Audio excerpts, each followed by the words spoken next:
Abdelrahman Kamara, directeur pays du PNUD Sénégal.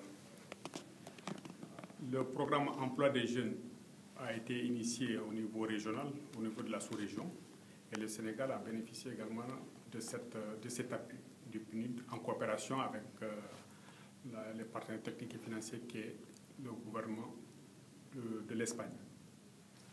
Nous avons eu beaucoup d'acquis dans le cadre de la mise en œuvre de ce programme. L'un des acquis, c'est la formulation de politiques publiques en matière d'emploi. La politique nationale en matière d'emploi a été formulée grâce en fait à ce programme.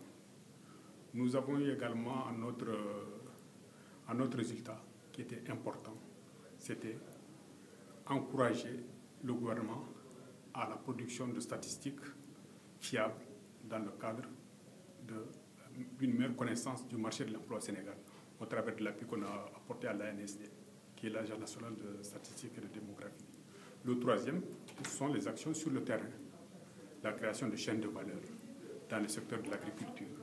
Également, comment appuyer les jeunes dans le milieu de l'agriculture, pour des activités génératrices de revenus. Donc, ce sont les petites et moyennes entreprises qui ont été créées. Donc, il faudrait pour consolider tous ces acquis et pour les consolider en la mise en œuvre effective de certaines des recommandations de la politique nationale de l'emploi.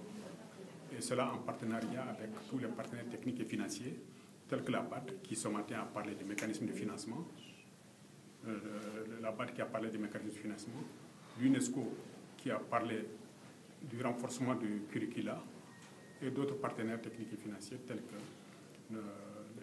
que de certains bilatéraux, comme l'Espagne ou d'autres qui sont intéressés par la problématique de l'emploi. Parce que c'est, comme nous l'avons dit, c'est devenu un lieu commun de dire que sur ce problème de l'insertion des jeunes dans le marché du travail n'est pas maîtrisé, à moyen terme, c'est une bombe sociale. Donc il faudrait s'y attaquer. Le deuxième acquis sur lequel il faudrait capitaliser, c'est la continuation de la réflexion sur les chaînes de valeur.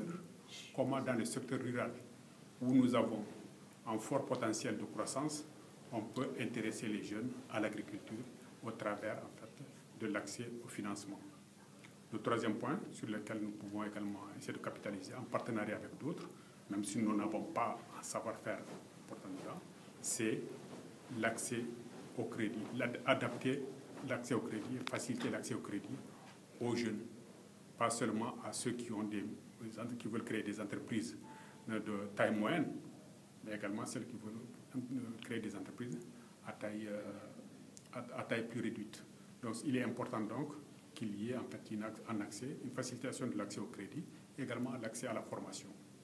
Voilà ce que je pouvais vous dire au sortir de cette rencontre qui a vu des échanges importants et des échanges de pratiques et d'expériences entre les différentes délégations des différents pays.